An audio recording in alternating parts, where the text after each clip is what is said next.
드립니다. 아멘. 예, 함께 인사 나누도록 하겠습니다. 예수님 이름으로 사랑합니다. 예수님 이름으로 축복합니다. 예수님 이름으로 축복합니다. 예. 지금 하만에 가면 하만 기도원이 건축 중에 있습니다. 그런데 날씨가 매우 더워서 일하기가 굉장히 힘들다고 합니다. 근데 이제 콘크리트를 타설하는 그 시기가 굉장히 중요한 시기인데, 감동하는 목사님 하시는 말씀이 인원을 너무 적게 배치해가지고 참 힘들었습니다. 그런데 인원이 적어가지고 자신도 하이바를 쓰고 장화를 신고 옷을 입고 그 콘크리트 속에 들어가서 하루 종일 일을 했다는 겁니다. 그리고 자기뿐 아니라 건축 소장님도 같이 장화를 신고 들어가서 일을 하고, 자기 소장뿐 아니라 그 사무를 보고 있는 여사무원까지 같이 나서서 일손을 거들었다는 겁니다. 야, 그러면서 하시는 말씀이, 야, 이 소장이 참 머리를 잘 씁니다. 요즘 인건비가 비싼데 우리가 장화 신고 들어오도록 머리를 기가 막히게 잘 씁니다. 이렇게 하더라고요. 그것도 어떻게 보면 굉장히 경제적인 어떤 일머리가 있어가지고 지혜를 발휘한 것 아닙니까? 지혜를 발휘하면 이런저런 모양으로 우리에게 이익이 오고 혜택이 오는 경우가 많습니다. 근데 세상 지혜도 모든 곳에 다 필요로 하지만은 하나님의 지혜는 특별히 생명을 살리는 일을 해냅니다. 그래서 하나님의 지혜는 생명나무라 이렇게 이야기합니다. 근데 이 생명나무가 되는 하나님의 지혜들을 모아놓은 이것을 우리는 잠언이라 이렇게 하는데, 이 잠자는 잠자가 아니고 바늘 잠자예요. 바늘. 은자는 말씀 은자니까 바늘이 한 곳을 콕 찌르면 아주 중요한 어떤 그 메시지가 나오지 않습니까? 우리 한방에 보면 침술이 있습니다. 그래서 이 침을 잘 놓으시는 분은 결정적인 한 방 딱 찌르면 걷지도 못하는 사람은 막 일어나 걷게 되고, 허리가 아파가지고 움직이도 못하는 분들이 결정적인 한 방을 딱 찌르면 아주 힘이 나는 이런 경우가 있습니다. 캄보디아 갔더니 그분이 이제 중국 어수를 배워가지고 침을 잘 놓더라고요. 그래가지고 이분이 내일 보더니 너무 피곤하다고 침을 놔준다고 하더니 아주 큰 침을 한 이 정도 된 큰 침을 발바닥에 확 찌르더라고요. 그 발바닥에 그걸 확 찔렀는데 그 찌르고 나니까 굉장히 아프던데 나중에는 시원하더라고요. 그러면서 야, 목사님 그거 맞았으니까 이제 뭐 여러 가지 기능이 다 살아날 겁니다. 그렇게 하시더라고요. 그 실제로 살아났는지 안 났는지 잘 모르겠는데 하여튼 그 침을 맞았을 때는 살아난 것 같은 그런 느낌이 들더라고요. 이제 사람 몸뿐 아니라 그 여러 가지 사회 현상도 결정적인 한 방을 제대로 찌르면 이게 그 분위기가 완전히 바뀌는 경우가 있습니다. 이런 경우를 우리는 보통 팁을 준다 하고, 어떤 분은 이걸 그 책 제목으로 써가지고 티핑 포인트라 이렇게 하기도 했습니다. 이 티핑 포인트, 팁을 모아놓은 것이 잠언이다 이렇게 보면 됩니다. 이 솔로몬은 이 잠언을 3,000가지를 모았습니다. 그리고 시편을 이 1,005가지를 지었습니다. 이렇게 되어 있습니다. 그러니까 이 솔로몬이 지혜로운 사람이니까 지혜를 좋아해서 이 개근이나 속담과 같은 이런 좋은 말, 인생에 있어서 결정적으로 중요한 메시지가 되는 말들을 많이 모아놨습니다. 이것이 이제 잠언인데, 이 모아놓은 것들은 우선은 자기 자신을 가르쳐 세우는 일을 합니다. 그래서 주신 말씀에 보면 지혜와 훈계를 알게 하며 명철의 말씀을 깨닫게 하며 슬기롭게 하며 훈계를 받게 하며 또 어리석은 자를 슬기롭게 해서 젊은 자에게 지식과 근신함을 주기 위함이라 이렇게 되어 있습니다. 이 귀한 말씀을 잘 받고 깨달은 이 말씀을 젊은 사람들에게 주기 위한 목적으로 이것을 또 깨닫고 있다 이렇게 이야기합니다. 이 전도서 말씀도 이제 솔로몬이 기록을 했습니다. 그런데 전도서 말씀을 기록한 솔로몬이 하는 이야기가 전도자는 지혜자라 이렇게. 전도하는 것은 지혜로운 것이다 이렇게 했고, 우리 예수님께서도 이 지혜를 어떻게 표현했냐 하면 전도하는 것으로 표현했습니다. 만민에게 복음을 전파하라. 이것이 하나님의 지혜입니다. 전도 미련한 것으로 영혼을 살려내는 것.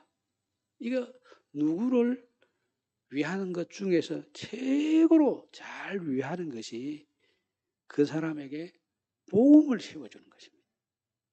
그래서 우리 예수님께서도 이 복음 전하는 일을 말씀하실 때 꼭 그 복음 전하는 일과 지혜를 엮어서 말씀하셨습니다. 둘씩 이 전도대를 파송하실 때 우리 예수님 하신 말씀이 뱀처럼 지혜롭고 비둘기처럼 순결하라 이렇게 말씀을 하셨습니다. 그리고 이 마가복음 말씀에 보면 우리 예수님께서 이제 이 부활에 대해서 적절하게 대처를 하시는 것을 보고 바리새인이 물었습니다. 이 율법과 이 계명을 어떻게 정리를 할 수 있습니까? 물었더니 마음을 다하고 뜻을 다하고 목숨을 다하여 주 너희 하나님을 사랑하라. 둘째는 내 이웃을 내 몸과 같이 사랑하라. 이렇게 이야기했습니다. 그리고 그 말을 받아가지고 이 바리새인이 하는 이야기가 내 마음을 다하고 지혜를 다하고 목숨을 다하여 주 너희 하나님을 사랑하라. 둘째는 내 이웃을 몸과 같이 사랑하라. 이 말씀이 그 어떤 이 제사를 하나님께 드리는 것보다 나은 것입니다. 이렇게 대답을 했습니다. 그 대답을 들으신 우리 예수님께서 그 바리새인이 지혜롭게 대답하는 것을 듣고 하나님 나라가 너에게 멀지 않다. 이렇게 대답했습니다. 거기 보통 이제 마음을 다하고 뜻을 다하고 힘을 다하고 목숨을 다하여 주 너희 하나님을 사랑하라. 이것이 이 신명기 6장 말씀에 나오는 쉐마 내용인데 그게 딱 마음을 다하고 그 다음에 지혜를 다하고 딱 이 말을 넣었을 때 예수님께서 그 맞다. 옳거니 이렇게 하고 너가 그 말을 했으니까 천국이 참 가까웠다. 그렇게 인정을 해 주셨습니다. 그리고 예수님께서 자기가 가르침을 마무리하실 때 나의 이 말을 듣고 행하는 사람은 그 집을 반석 위에 짓는 지혜로운 사람과 같으니 이렇게 했습니다. 예수를 믿고 따르는 사람을 지혜로운 사람이다 이렇게 표현했습니다. 지혜로울 수밖에 없지 않습니까? 예수 믿는 사람이 지혜롭다고 이야기해야지 예수 믿는 사람 왜 누구를 지혜롭다고 이야기하겠습니까? 왜냐하면 예수를 믿는 것은 하나님과 우리 사이에 관계가 세워져서 하늘에서 내려오는 모든 좋은 것들과 지혜들과 하늘에 있는 자원을 무한으로 활용할 수 있는 그런 그 기지가 우리 속에 딱 생겼으니까 하늘에 있는 모든 자원, 모든 지혜, 모든 지식, 하나님은 모든 지위를 하나님께서 우리를 위해서 사용해 주시는 이런 은혜를 우리가 있고 그런 지위를 가졌으니까 지혜로울 수밖에 없지 않습니까? 그래서 예수를 믿고 따르는 사람을 예수님께서 반석에 집을 짓는 지혜로운 사람이다. 이렇게 표현을 했습니다. 그래서 이 지혜를 가지고 있는 사람은 여러 면에서 사람을 살릴 수 있는 그런 모습들이 나옵니다. 그래서 우리 성도들이 참 이 어려운 시기에 여러분 직장 생활이나 또 여러 가지 사업 활동이나 또 교육 활동이나 뭐 모든 하는 일에 하나님의 지혜가 임해서 그 지혜로 말미암아 우리 속에 큰 기쁨이 임하고 그 기쁨을 온 이웃들과 나누는 그런 역사가 나타나게 되기를 주님의 이름으로 축복합니다. 지혜로운 사람 중에 이 셰바의 반란이 있을 때 여인이 있었습니다. 이제 다윗 왕이 참 훌륭한 분이지만은 여러 가지 살다 보면 실수하는 일도 들어 있고 죄를 짓는 일도 있고 이래 가지고 그가 저지른 그 바세바를 범한 일 때문에 이 아들이 반란을 일으키는 이런 참 아픈 일이 생겼습니다. 압살롬이라고 하는 아들이 반란을 일으켜 가지고 겨우 이제 이 반란을 진압하고 나라가 서서히 이제 자리를 잡아가기 시작하는데 이 아들도 반란을 일으켰는데 우리들 이때 반란을 일으켜야 우리 몫을 챙길 수 있지 않겠나 생각하고 베냐민 지파 중에서 세바라는 사람이 또 반란을 일으켰습니다. 세바가 반란을 일으켰을 때 이제 그 반란을 진압하러 나온 사람이 누구냐면 요압이라고 하는 장군이었습니다. 이 요압 장군은 굉장히 어떤 면에서 보면 힘을 가지고 일을 무자비하게 처리하는 그런 장수였습니다. 그래서 다윗이 자기 옆에 두긴 하지만 버릴 수도 없고 두긴 하지만 계속 그 신하 때문에 마음이 아팠습니다. 뭐 일을 하면 좀 이 하나님 섬기는 사람답게 온유하게 일을 처리하지 않고 자기도 모르게 뒤에 사람을 확 죽여버리고 그래가지고 문제를 정리하고 자기도 모르게 막 뒤에서 엉뚱한 짓을 해가지고 문제를 키우고 이런 식으로 했습니다. 그렇지만 자기 사촌이고 그렇기 때문에 이제 어려서부터 또 그 자기가 가장 어렵고 힘든 기간 동안에 그 함께 했던 그런 동료이기 때문에 끝까지 버리지 않고 데리고 있었습니다. 근데 일처리 할 때 보면 그 뭐 다윗하고 자기의 관계가 너무 가깝다고 생각해서 그런지 너무 이 하나님 섬기는 사람답지 않게 일을 마구잡이로 해버렸어요. 그래서 이 사람이 이제 셰바 반란을 진압하러 가가지고 셰바를 잡으러 이제 갔는데 이 셰바가 어디 들어갔느냐면 아벨성에 들어갔습니다. 그 에덴 동산에서 아담과 하와를 만들고 아담의 아들로 가인과 아벨이 있었지 않습니까? 아벨. 그 아벨이라는 이름을 가진 성에 이 쉐바가 도망을 쳐가지고 숨어 들어갔습니다. 그러니까 이 요압이 그 성에서 쉐바만 잡아내라. 이러면 성은 살려주겠다. 이렇게 하면 되는데 이 자기 성격대로 그 성을 확 헐어버리고 그냥 싹쓸이를 해버릴 이런 작전을 펼치고 있었습니다. 딱 이걸 읽고 있는 지혜로운 여인이 성 위에 올라가서 외쳤습니다. 뭐라고 외쳤냐 하면은 그 성 위에 올라가서 외치는 것도 제가 볼 때는 지혜라. 여인이 어떻게 그 요압 장군을 상대로 해가지고 일을 벌일 수 있겠습니까? 그렇지만은 큰 소리로 고함을 지르고 공개적으로 일을 하면 공개적으로 모든 일을 처리해버리면 여인이 했든지 누가 했든지 상관없이 공헌이 되어버리기 때문에 공헌을 실수할 수 없지 않습니까? 그래서 이 여인이 공개적으로 이 요압 장군을 불렀습니다. 예. 자기 성을 소개할 때 뭐라고 소개하냐면은 옛 사람들이 흔히 말하기를 아벨에게 가서 물을 것이라 하고 그 일을 끝냈습니다. 딱 아벨성에 가서 거기에서 나오는 대답을 듣고는 일을 딱 끝을 냈습니다. 마무리를 했습니다. 그래서 이게 가스라이팅이 되는 이야기 아닙니까? 이 요압 장군이 이 이야기 듣고 끝을 냅시다. 그 이야기입니다. 그러면서 나는 이스라엘의 화평호 충성된 자 중 하나이거늘 당신이 이스라엘 가운데 어머니 같은 성을 멸하고자 하시는도다. 어찌하여 당신이 여호와의 기업을 삼키고자 하나이까? 이렇게 물었습니다. 이 하나님의 택한 백성이고 또 이스라엘은 하나님이 택한 나라 아닙니까? 제사장 나라인데 어떻게 하나님의 나라를 하나님의 택한 백성을 어머니 같은 성을 멸하려 합니까? 이렇게 고함을 지르면서 그러면서 이제 요압에게 대답을 요청을 했더니 요압이 뭐라고 하냐면 결코 그렇지 않다.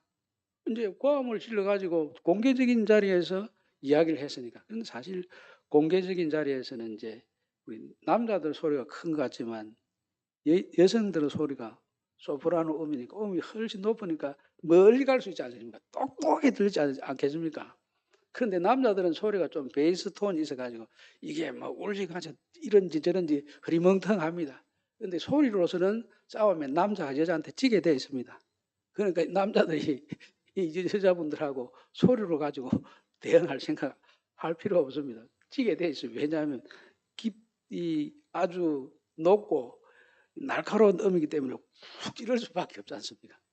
그러니까 이제 그 소리를 듣고 요압이 결코 그렇지 않다 대답을 하니까 그러면 진짜 원하는 게 뭡니까? 물었더니 쉐바 목만 가지고 오면 내가 성은 멸하지 않겠다 그렇게 이야기합니다.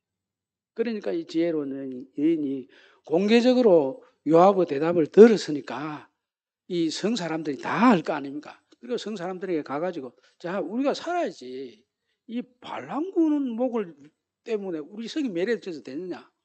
이 발란의 앞잡이였던 쉐바를 보내자 이렇게 해서 쉐바 목을 따서 성 밖에 던지고 성을 구한 지혜로운 여인이 되었습니다. 이 지혜가 별거 아니겠지만 성을 지키는 힘이 지혜에서 나옵니다. 만약에 이 누군가가 이걸 힘으로 대응을 한다든지 뭐 또 다른 방법을 썼다면 이 요압 장군의 고집을 꺾기가 쉽지 않았을 겁니다. 이 백전노장에다가 전쟁에서 골수가 베껴 있는 사람이고 거기에서 이 많은 것을 경험했던 사람인데다가 권력까지 가지고 있는 사람이니 이 사람이 고집을 꺾을 리가 있습니까? 그런데 여인이라고 하는 표현 속에는 아주 그 보자볼 것도 없는 이름도 없는 그런 사람이지만 지혜를 딱 가지니까 성을 지킬 수 있는 힘이 생기더라고요. 그래서 이제 예수를 믿는 사람이 하나님을 섬기는 사람이 가지고 있는 힘이 이런 여인과 같은 힘을 가지게 된다는 거예요. 분명히 이 지혜를 가지고 있으면 하나님을 섬기는 지혜를 가지고 있으면 이런 일들이 어느 곳에서나 일어나고 이 일이 일어나는 현장들은 전도가 이루어지고 선교가 이루어지는 현장이 됩니다. 나만 장군 이야기도 그렇지 않습니까? 나만 장군 집에 하나님을 섬기는 이 소녀가 있었습니다. 이 소녀는 이스라엘 소녀는 전쟁에서 포로 잡혀갔든지 아니면 뭐 유괴되어 왔든지 아니면 뭐 다른 좋은 일로 온 게 아니고 틀림없이 아픔이 있는 가운데 이 나만 장군의 집에 들어가서 하늘 역할을 했을 것입니다. 그런데 이 나만 장군이 문둥병이 들었을 때 이 소녀 이야기를 들었습니다. 그 소녀 이야기가 죽을 병을 가지고 있는 혹은 어떤 일도 할 수 없는 그런 고칠 수 없는 난치병, 불치병을 가지고 있는 이 나아만 장군에게 여종이 조언을 했고 그 조언이 통했다고 하는 것은 바로 그게 선교가 이루어진 거 아닙니까? 전도가 이루어진 거 아닙니까? 그래서 그 조언에 따라서 이 나아만 장군이 엘리사 선지자를 만나서 병을 고치게 됩니다.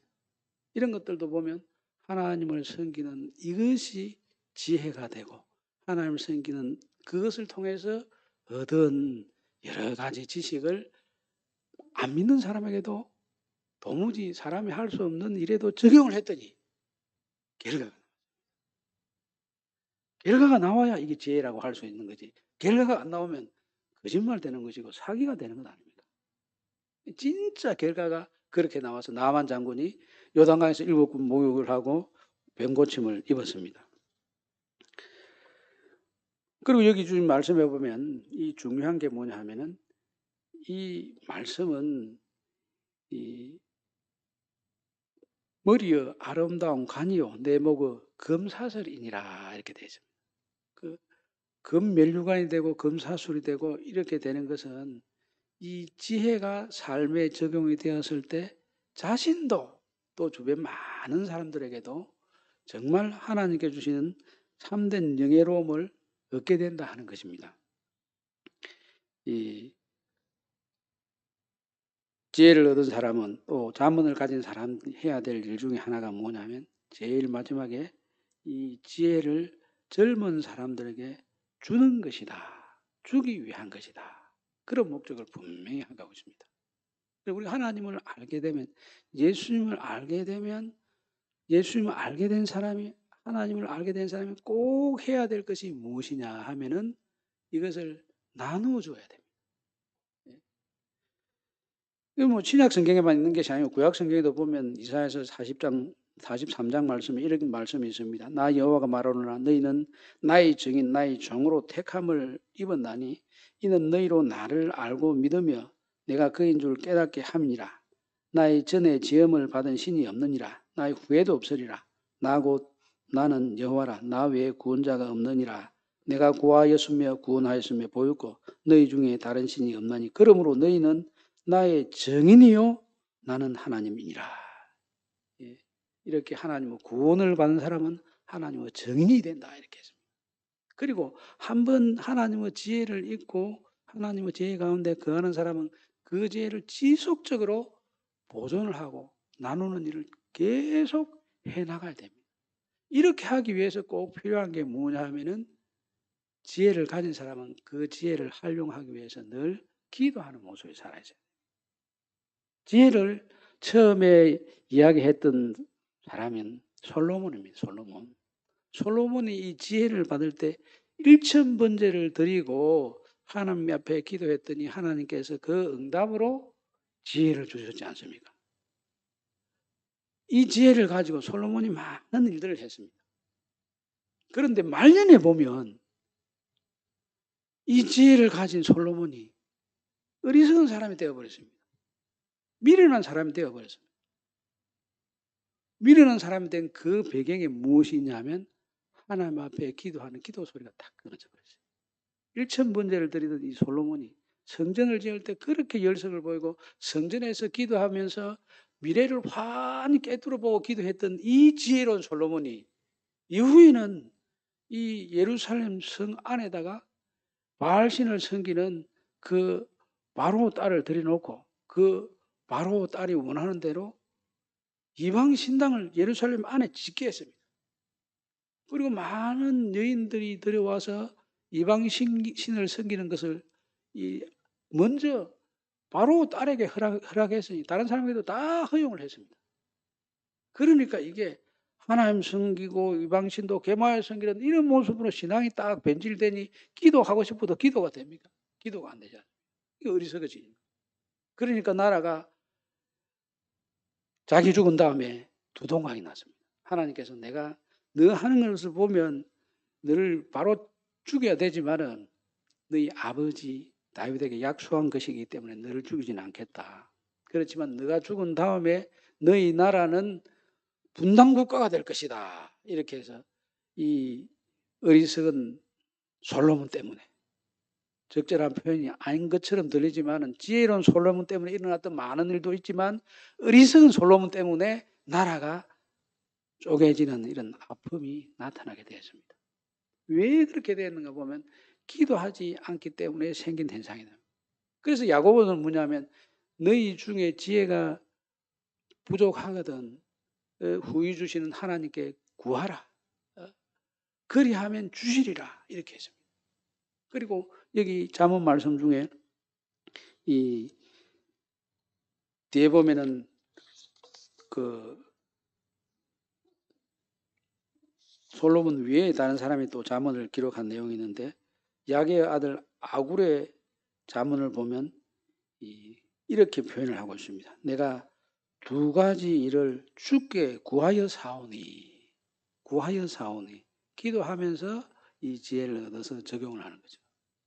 우리가 이미 아는 지혜라도 그 지혜가 내 것이 되고 그 지혜를 생활 속에 삶 속에 적용을 할 때는 또 기도하면서 적절하게 해봐야 됩니다. 내가 아는 기술이지만 이걸 적용을 할 때는 한 번 더 살펴보고 또 살펴보고 또 살펴보고 그냥 아는 기라고 습관적으로 그냥 이리이리 하다가 그 습관적으로 그냥 했던 그것 때문에 사고가 날 경우가 많습니다. 잘 아는 것이라도, 이미 익히 아는 것이라도 또 조심하고 또 조심하고, 그처럼 내가 아는 지혜라도, 내가 아는 말씀이라도 그걸 가지고 또 기도하고 또 기도하고 또 기도하고 이것을 적용하면 거기에 새로운 역사가 나타나게 됩니다. 그 새로운 역사가 이루어질 때마다 사람들은 그것을 보고 아름다운 간이다, 명예롭다 하고 인정을 해주고 존중을 해줍니다. 지금 우리가 살고 있는 시대는 어느 시대보다 하나님의 지혜가 필요한 시대입니다. AI 시대다 이렇게 해서 우리보다 똑똑한 이 컴퓨터가 우리가 생각하지도 못했던 것들을 막 만들어내서 이렇게 하는 그런 시대가 되었습니다. 그렇지만 이런 시대에 정말 필요한 것은 하나님의 지혜입니다. 사람의 지혜는 바벨탑을 쌓는 것 같이 그렇게 무궁무진하게 오르게 되었습니다. 그런데 바벨탑을 쌓는 이 일이 계속 이루어지면 우리는 망할 수밖에 없지 않습니까? 지식의 바벨탑을 지금 계속하고 있는 이때 바벨탑이 되지 않고 이게 하나님 앞에 세워지는 성전이 되도록 하기 위해서는 하나님의 지혜가 이 모든 것을 조절을 해줘야 돼요. 나눠줘야 그래야 하나님의 지혜가 그 속에 쑥 들어가야 이 사람들이 가지고 있는 재능과 좋은 것들이 하나님의 뜻대로 잘 사용해서 사람을 살리는 생명나무로 이용이 될 수가 있는 겁니다. 그런데 이 하나님의 지혜가 빠져버리면 하나님의 지혜 아닌 다른 어떤 것이 목적으로 자리를 딱 잡게 되면 멸망으로 갈 수밖에 없지 않습니까? 아무리 지식이 많이 있어도 이 생명을 일으켜 주시는 하나님의 지혜가 그 속에 딱 들어가서 모든 것을 통제하고 질서를 세워가지 않으면 우리는 어느 길로 갈지 모릅니다. 그래서 우리 믿는 사람들이 이 시대에 중요합니다. 하나님의 지혜를 가지고 있는 우리가 이 시대에 정말 중요하고 우리 역할이 참으로 중요합니다. 하나님의 지혜를 가진 우리 성도들이 늘 기도함으로 이 하나님 주신 지혜를 생활 속에 잘 적용해서 하나님의 지혜에서 나오는 많은 열매들을 경험하셔서 우리 자신이 하나님의 형상으로 성장하는 역사가 나타나고 우리 자신뿐 아니라 온 이웃에게도 이 하나님의 열매를 나누어줘서 기쁨을 같이 나누는 그런 축복이 우리 모두에게 임하게 되기를 우리 주님의 이름으로 축원드립니다. 아멘. 지금은 다 함께 일어서셔서 봉헌 찬양